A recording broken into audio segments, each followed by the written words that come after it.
Is Harry the wild card in the royal family, or the screwed-up kid who still misses his mother? I was so angry with what happened to her. No one was talking about it. Because my father used to say to me when I was younger, it was like that for me, so it's going to be like that for you. The real family feud is between the princes and their father.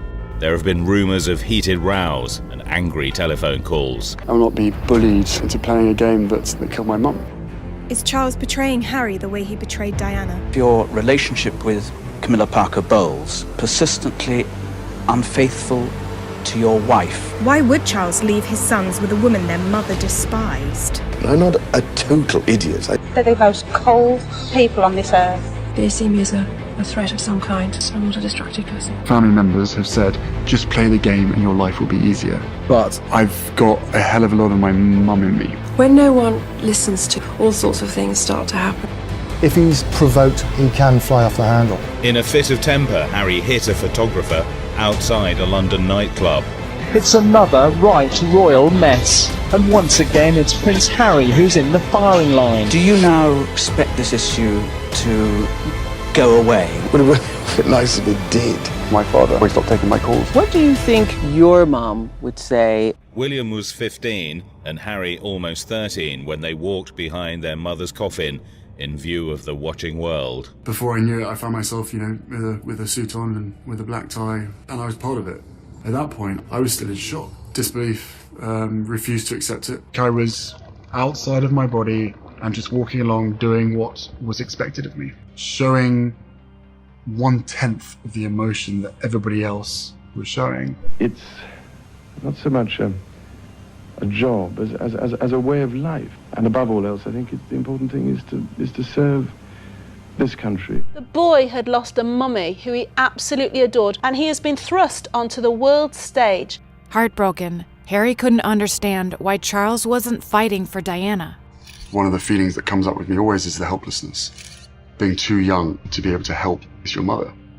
Was anybody talking about it around? No one was talking about it. They are coping extraordinarily well. Because my father used to say to me when I was younger, it was like that for me, so it's going to be like that for you. Just days after their mother's funeral, Charles left his grieving sons in the hands of their nanny, Tiggy. Diana used to get really annoyed with Tiggy because she felt Tiggy wasn't looking after the boys properly, and she let Harry abseil down a rock without a protective helmet, and she was furious. She loathed Tiggy. Why would Charles leave his sons with a woman their mother despised? Left alone with his grief, Harry bottled things up. If I think about her, then it's going to bring up the fact that I can't bring her back.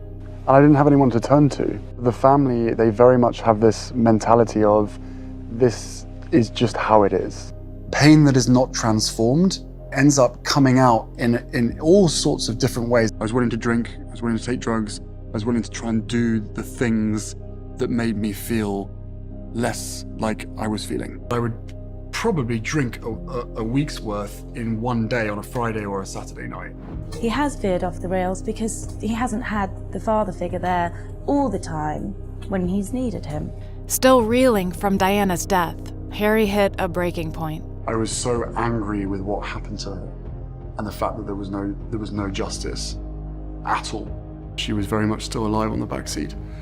And those people that caused the accident, instead of helping, were taking photographs of her dying on the back seat. Every single time I hear a click, every single time I see a flash, it takes me straight back. He's on a short fuse most of the time, and if he's provoked, he can fly off the handle. In a fit of temper, Harry hit a photographer outside a London nightclub.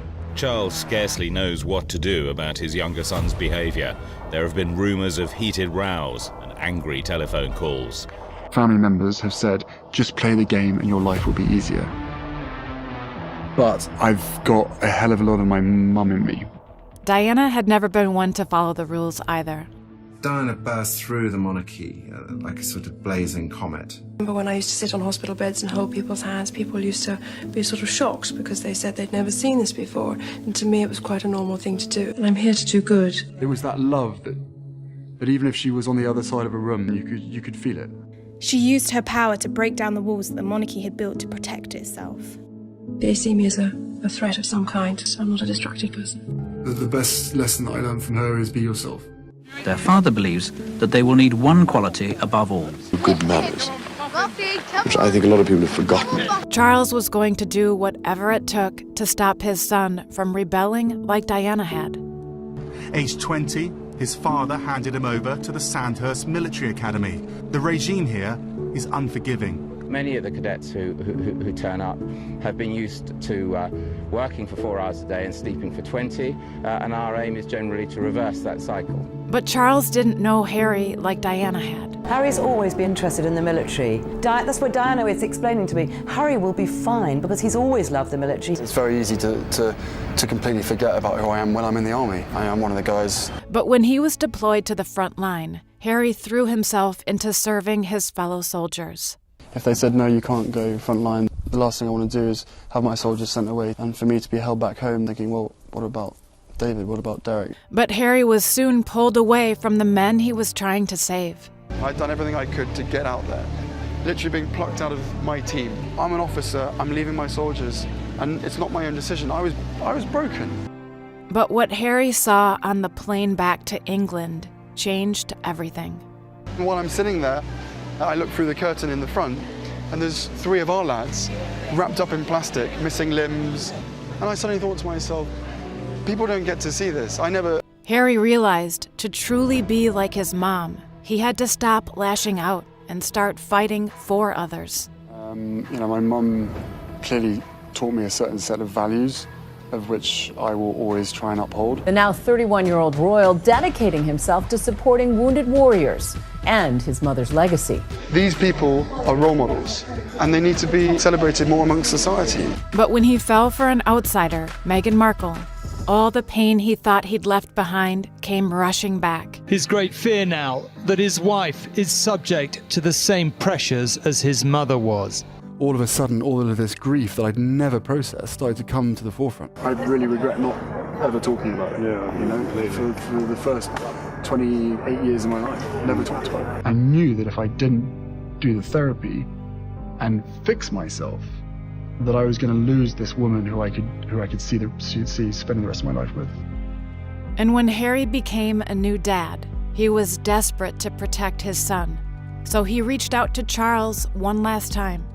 Meghan Markle and baby Archie, favorite targets of ruthless media. What will the royal family do? What I was seeing was history repeating itself. My father, he stopped taking my calls. I feel really let down, and Archie's his grandson. And when Charles didn't step up, Harry had only one choice to help Archie. Isn't this all about breaking the cycle? That whatever pain and suffering has happened to you that you don't pass on? That was one of the biggest reasons to leave. I know that it's my responsibility and my duty to break that cycle. What did it come to? That I would step my family back from all I have ever known, to take a step forward into what I hope can be a more peaceful life. I will always protect my family, and now I have a family to protect.